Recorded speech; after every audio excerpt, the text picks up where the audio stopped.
আওয়ামী লীগের দলের প্রতিষ্ঠা বার্ষিকী এই উপলক্ষে পুলিশ হেডকোয়ার্টার সারা দেশে মাঠ পর্যায়ের কর্মকর্তাদের আবার বলেন তো।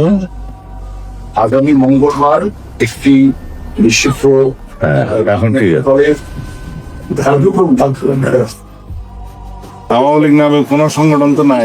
কার্যক্রম নিষিদ্ধ। হ্যাঁ, 11 দলের ব্যানারে সমাবেশ করছে, গণতন্ত্র বিকশিত হচ্ছে, তারা তাদের কথা বলবে, দে আর এট লিবার্টি। আমরাও আমাদের কথা মাঠে বলবো। মানে বলছি, স্বরাষ্ট্রমন্ত্রী হিসেবে আপনি কালকে আওয়ামী লীগের প্রতিষ্ঠাবার্ষিকী আপনি কোনো বার্তা দিবেন কিনা সাধারণ মানুষ? আওয়ামী লীগ নামে কোন সংগঠন তো নাই। নিষিদ্ধ, কার্যক্রম নিষিদ্ধ। হ্যাঁ, আসসালামু আলাইকুম। স্বরাষ্ট্রমন্ত্রীর বক্তব্যগুলো আপনারা নিশ্চয়ই শুনেছেন। ওনার খুব নিকট অতীতের যে বক্তব্য, যে কার্যক্রম, যে অঙ্গভঙ্গি, সংসদের বাইরে, নির্বাচনের আগে পরে সব মিলায় যদি ওনার এই নিকট অতীতের চরিত্রটা যদি বিশ্লেষণ করা যায়, তার সাথে এটা কিছুটা সাংঘর্ষিক। তবে পছন্দ হয়েছে, এটাও আবার বলে রাখি। সালাউদ্দিন আহমেদ সহ বিএনপির যত নেতা আছেন বা সামগ্রিকভাবে বিএনপির কথা যদি বলি, আমি নির্বাচনের আগে সরাসরি জামাতে ইসলামের পক্ষ নিয়েছি, দাঁড়িপাল্লায় ভোট চেয়েছি। বিএনপি যদি আওয়ামী লীগের সাথে সম্পর্ক ভালো করে, ইন্ডিয়ার সাথে সম্পর্ক ভালো করে, সামনে নির্বাচনে নিব, আপনাদের আগের থেকে বলে রাখলাম। কিন্তু আপনাদের সাথে বিরোধ, আপনাদের বিরুদ্ধে কথা বলা, যা কিছু, তার জন্য আমার সাথে ব্যক্তিগত আপনাদের কোনো সমস্যা, আপনাদের কাছে কিছু চেয়েছি আপনি পাই নাই, এগুলো কোনো কিছু না। আপনাদের এই যা কিছু ঘটেছে সেটা আওয়ামী লীগের সাথে আপনাদের সম্পর্ক, আপনার আওয়ামী লীগের ব্যাপারে আপনাদের বক্তব্য, এগুলোর কারণে আপনাদের বিরুদ্ধে বলেছে। এগুলো থেকে ঠিক হয়ে যান, আমি ঠিক হয়ে যাব, কোনো সমস্যা নেই। 15 বছরে এই পরীক্ষা দিয়ে আসছি। যদি নাকি আপনাদের বিরুদ্ধে বিএনপির যদি ধ্বংস করা, বিএনপির বিরুদ্ধে কথা বলার যদি নাকি ইচ্ছা থাকতো বা সেরকম কোনো কারণ যদি থাকতো, এই 15 বছরে বলা যাইতো, আপনি কিছুই করতে পারতেন না।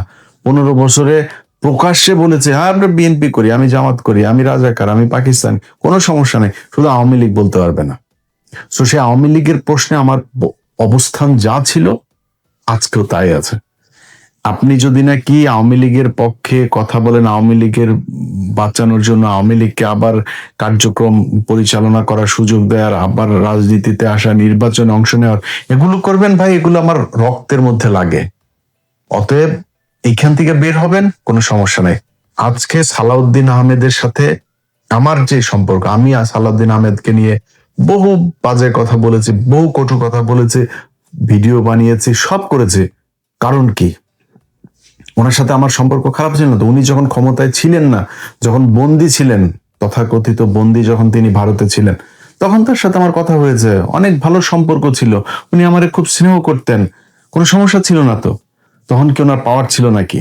আজকে উনি স্বরাষ্ট্রমন্ত্রী, অনেক মানুষজন কথাবার্তা বলতে গেলে তারপরে, আরে ভাই হ্যাঁ আপনি তো এই সুবিধা নেয়ার জন্য কথা বলেন, আপনি বিএনপির কাছ থেকে টাকা নেন, জামাতের কাছে, একবার এক একজনের কাছ থেকে টাকা নেই, মানে এই ব্লেম শুনতে শুনতে সে টাকা পয়সার খুঁজে পায় না, কিন্তু ব্লেম কিন্তু শুনছি সেগুলো অনেকে মানুষের কাছে।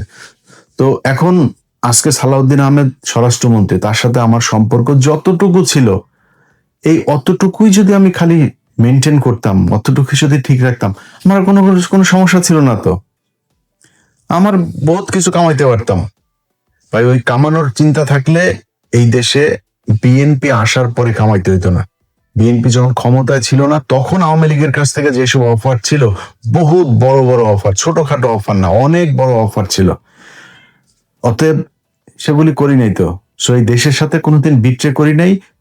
জীবন যতদিন থাকবে ততদিন কোনোদিন এই দেশের মানুষের সাথে বিট্রে করব না। এখন সালাউদ্দিন আহমেদের সাথে যে সমস্যা, সেই সমস্যা তিনি 15 বছর যখন কষ্টে ছিলেন তখন হয় নাই, পরে হয়েছে। কেন হয়েছে সেই জবাব, সেটার জন্য সেটার ব্যাখ্যা বিএনপিকে দিতে হবে, সালাউদ্দিন আহমেদকে দিতে হবে, আমরা দিতে যাব না। আমার ভাই বিএনপির সাথে এত মিলা চলে, তারপরে খাওয়া দাওয়া, ধান্দাবাজি, এগুলো ইচ্ছা নাই তো। আমার আপনি ধরবেন কেমনে? আপনাকে করতে হবে কেন? কারণ আপনি যখন বাংলাদেশে এসছেন, আপনি এস আলমের গাড়িতে চড়ে তারপরে বাড়িতে এসছেন, সেটার জন্য আবার মানুষের কাছে ক্ষমা চাইলেন। এরপরে করলেন কি? আসার পর যখন নির্বাচনের আগে আওয়ামী লীগের ব্যাপারে খুব সহনশীল কথাবার্তা, প্রেমময় কথাবার্তা, আওয়ামী লীগ ভাই ভাই, আওয়ামী লীগকে সুযোগ দেওয়া দরকার, আওয়ামী লীগের লোকজনের ভোট দরকার, আওয়ামী লীগের লোকজন সব আপনার পেছে পেছে ঘুরে। তারপরে হইল নির্বাচন হওয়ার পরে জুলাই সনদ নিয়ে আপনি শুরু করলেন টাল বাহানা।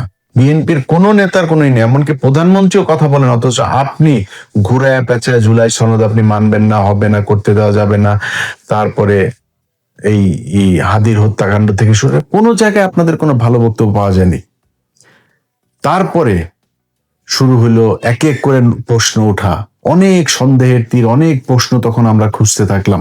সেই প্রশ্নের মধ্যে আপনি এতদিন ভারত আপনাকে ছাড়লো না, এখন আপনারা ভারত কেন ছেড়ে দিল? আপনার বিচারিক প্রক্রিয়াগুলো আসলে কি ছিল? আপনার বিচারিকে আপনাকে দোষী সাব্যস্ত করা হয়েছিল? যদি করা হয়ে থাকে তাহলে আপনি বের হলেন কিভাবে? যদি না হয়ে থাকে তাহলে আপনি এতদিন আসতে পারেন নাই কেন? 5 তারিখের পরে আপনাকে পাঠিয়ে দেওয়া হইলো কেন?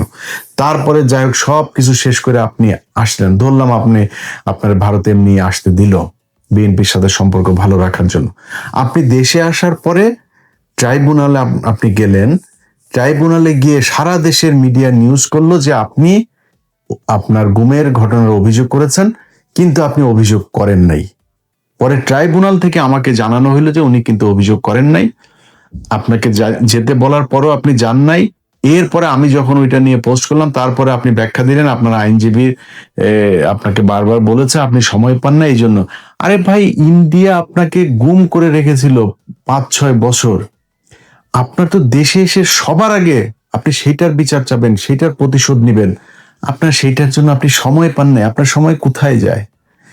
সো কথা বললে বহুত কথা আছে, এরপরও আরো অনেক কিছু আছে, যেগুলি আছে সেগুলি আপনিও জানেন। সেই হানি ট্র্যাপ নিউজ করতে গিয়ে কোথায় খোঁচা দিয়েছিলাম সেগুলি আপনার কানে নিশ্চয়ই গিয়েছে। তো ওগুলি নিয়ে আর কথা বলতে চাই না, কারণ আপনার তো এখন বিশাল পাওয়ারফুল, আবার কোন দিক দিয়ে কোন ক্ষতি করেন তার তো ঠিক ঠিকানা নাই। আওয়ামী লীগের মতো অবস্থায় তো যাইতে চাই না। অনেক মানুষজন আছে যে পরিচিত লোকজন, আর ভাই কি বিএনপির ব্যাপারে তো খুব নমনীয় কথা, হবে ভাই নমনীয় কথা বলি তো, বিএনপির নিয়ে কি এখন আওয়ামী লীগের মতো অবস্থায় যাব নাকি? সারা জীবন এমনি থাকবো? আর বিএনপির নিয়ে আওয়ামী লীগের মতো অবস্থায় না। বিএনপি যদি নাকি আওয়ামী লীগের সাথে, ইন্ডিয়ার সাথে সে আওয়ামী লীগের মতো করে সম্পর্ক করে, বিএনপির সাথে সে একই রকম হবে। এখন তো বিএনপি সেই জায়গায় নাই, তাহলে আমরা যাবো কেমনে, বলবো কেমনে? কারণ এই যে তারেক রহমানের যে সফর, এগুলো নিয়ে আরো 2-3 দিন পরে একটা ভিডিও করব, সেখানে বলবো। কিন্তু আজকে এই সালাউদ্দিন আহমেদকে নিয়ে যেহেতু কথা বলছি, সালাউদ্দিন আহমেদের যে বক্তব্য, সেই বক্তব্যে তিনি যে কথাটা বলেছেন যে আওয়ামী লীগ, মানে 2টা বক্তব্য আমি এরকম শুনেছি, হয়তো এর বাইরেও আছে কিনা জানি না, যে আওয়ামী লীগকে তিনি সাংবাদিক এক জায়গায় বলছেন যে আবার প্রশ্নটা করুন তো, মানে উনি শুনতে চাচ্ছে সালাউদ্দিন ভাই সেরকম লেগেছে আপনারে, আপনি যখন আবার রিপিট করতে বলছিলেন সাংবাদিককে, মানে ড্যাশিং, ড্যাম কেয়ার সব, মানে মানে স্মার্টনেস এর যা যা আছে সবকিছু সেখানে আপনার চোখে মুখে করছিল।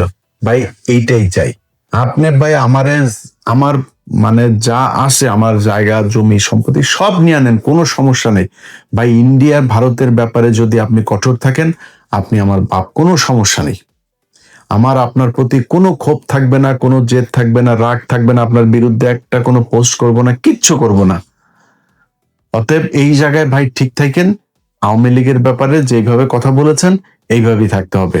একটা জিনিস মাথায় রাখেন, আপনাদের আমি নিজেও ব্যক্তিগতভাবে, ধরেন আমার এখনো অনেক মানুষ জিজ্ঞেস করলেন, একটা কথা বলি যে মানে কেমন আছে জিজ্ঞেস করে না ভাই, হাসিনা বাংলাদেশে নাই, এইটা আমাদের জন্য, মানে ধর আমি এখন যদি দেশে যাই, আমি ভাই কিছু না করে খাইলেও তো ভাই আমি 2-4 লাখ টাকা আমি মাসে চাকরির এরকম জায়গা আমি খুঁজে পাবো। মানে আমারে পুলিশ খুঁজবে না, আমার মানে জেল হবে না, ফাঁসি হবে না, ভয় থাকবে না, গুম হব না, ক্রস ফায়ারে যাবে না, আর কি লাগে? এটি তো বিশাল ব্যাপার। এবং বাংলাদেশে এরকম আমার মতো, বিশেষ করে বিএনপিতে এখন পাওয়ারে আছে, তারা তো আমার চাইতেও ভালো অবস্থানে আছে, তাই না? তাদের পুলিশ তো খুঁজে না, উল্টা পুলিশ তাদের কথা শুনে বহুত হাজার হাজার লক্ষ লক্ষ কোটি কোটি টাকার মালিক হয়ে গিয়েছে তারা এখন লন্ডনে বাড়ি গাড়ি জমি জায়গা কিনছে, বিভিন্ন দেশে দেশে কিনছে তারা। তো এখন তো অনেক ভালো আছেন। তো সেই ভালো থাকার জায়গাটা যদি আপনি মানে স্মুথ করতে চান, প্রলং করতে চান, এটারে যদি ধারাবাহিকভাবে রাখতে চান, তাহলে আপনারা ভাই আওয়ামী লীগকে এই দেশে এইভাবেই রাখতে হবে। আওয়ামী লীগকে ইন করতে দেওয়া যাবে না। জামাতের সাথে আপনাদের রাজনৈতিক বিরোধিতা আছে, আমি নিজেও জামাতের পক্ষে ভোট চেয়েছি নির্বাচনের আগে। তো জামাতের সাথে এটা থাকবেই ভাই, আপনি তো আপন ভাইয়ের সাথে ভাইয়ের গ্যাঞ্জাম হয় না জমি জায়গা নিয়ে, রাষ্ট্রীয় ক্ষমতা কে পাবে সেটা নিয়ে বিশাল গ্যাঞ্জাম হবে, মানুষ মারাও যাবে, এটা খুবই স্বাভাবিক একটা ব্যাপার আমাদের দেশের মধ্যে। চাই না কিন্তু এটা যাবে, এটা খুব স্বাভাবিক ব্যাপার। তাই বলে সেই 71-এর গান গুন গায়া জামাতরে মাইনাস করে তারপরে আওয়ামী লীগরে ঢুকায়া, আওয়ামী লীগ কি জিনিস এবার আরেকবার যদি আসতে পারে ওই দিন বুঝাই দিবে। আওয়ামী লীগ বুঝাইতে হবে না, ইন্ডিয়াই বুঝাই দিবে। অতএব যত জাউরামি করেন, চুরি করেন, লুচ্চামুখ করেন, বাটপারি করেন, যা মনে চাই করেন। আমি এই গেল 15 বছরে আমার বহু ভিডিওতে আমি বলেছি যে আওয়ামী লীগ যেভাবে ক্ষমতায় আছে এইভাবে যদি 15 বছর বিএনপি ক্ষমতায় থাকতে পারতো তাইলে বিএনপি আওয়ামী লীগের চাইতেও হয়তো বেশি চুরি করতো। তো ওইটা কিন্তু প্রমাণ আপনি কিন্তু প্রমাণ করে দিচ্ছেন, এই চুরি করছেন, কিন্তু প্রচুর চুরি করছেন এবং চুরিতে আপনারা খুব পাকাপোক্ত, মানে খুব অভিজ্ঞতা সম্পন্ন চোর আপনারা। হ্যাঁ, চুরি করছেন, কিন্তু এটা নিয়ে এত হেজিটেশনের কিছু নাই, লজ্জা পাওয়ার কিছু নাই, এটা চুরি করেন, এটা করেন। এবং যারা এমপি মন্ত্রী টন্ত্রী আছেন, আপনাদের যারা পোলাপান সন্তান টন্তান আছেন, আপনাদের বলি আপনাদের বাপ কিন্তু চুরি করে, আপনার বাপ চোর একজন, চুরি করে আইনে আপনাদেরকে বিশাল ভিআইপি জায়গায় রাখে, বিদেশে টিদেশে রাখতেছে, পড়াশোনা করাইতেছে, বিরাট আকারে ভিআইপি নতুন নতুন ব্র্যান্ডের গাড়ি টাড়ি নিয়ে চড়েন, ছোটের বাচ্চা কিন্তু আপনারা, এটা মাথায় রেখেছে। ওইটা নিয়ে কোনো সমস্যা নাই, বিএনপি চুরি করবে, জন্ম হয়েছে বাংলাদেশের রাজনীতিবিদদের চুরি করার জন্য, ওইটা কোনো সমস্যা না, ওইটা নিয়ে মাথা ঘামায় লাভ নেই, ওইটার কোনো সলিউশন আমি দিতেও পারবো না। অতএব যেটা সমস্যা ভারত, এই ভারতের জায়গাটা থেকে ঠিক থাকতে হইলে ভারতের বাংলাদেশে মূল ইনস্ট্রুমেন্ট এই আওয়ামী লীগ, তাদেরকে আপনাদের ঠিক রাখতে হবে। তাদেরকে সোজা করে রাখতে পারলে এই জামাত টামাত এগুলি কোনো সমস্যা না ভাই। জামাত আপনাদেরকে এই গেল 6 মাসেই আপনাদের যেই শান্তিতে সরকার পরিচালনা করার সুযোগ দিয়েছে, এটা জামাত বলেই দিয়েছে। আজকে যদি আওয়ামী লীগ থাকতো তাহলে কি হইতো, ইভেন জামাত যদি ক্ষমতায় থাকতো তাহলে আপনারা কি করতেন একটু নিজেদের কোশ্চেন করেন। অনেক মানে তর্ক বিতর্ক, আপনাদের ভিতরে প্রতিযোগিতা, মারামারি, হাতাহাতি, অনেক কিছু হবে। বাট এটা মনে রাখেন যে মানে বাই রোটেশন আপনারা ক্ষমতায় আসবেন, জামাত একবার আসবে, আপনারা একবার আসবেন, তারা এটা নিয়ে আপনাদের ভেতরে ঝগড়া হবে, অনেক কিছু হবে, কিন্তু আপনাদের দুইজনকেই বাংলাদেশ পরিচালনা করতে হবে। এটা যদি করেন আপনাদের সাথে আছি, বিএনপির সাথে আমার কোনো সমস্যা নেই, জামাতের সাথে আমার কোনো সমস্যা নেই, সবাই ভালোবাসি। এবং এটা যে ভালো যে বাসি সেটা গেল 15 বছর আপনারা যখন ক্ষমতায় ছিলেন না সেই সময় প্রমাণ দিয়েছি, এটা নতুন করে প্রমাণ করা কিছু নাই। এখন গজিয়ে ওঠা অনেক লোকজন আবার অতি বিএনপি হইতে যায়, তারা তো আবার অনেক কথাবার্তা বলে, তো সেগুলি বাদ দিলাম।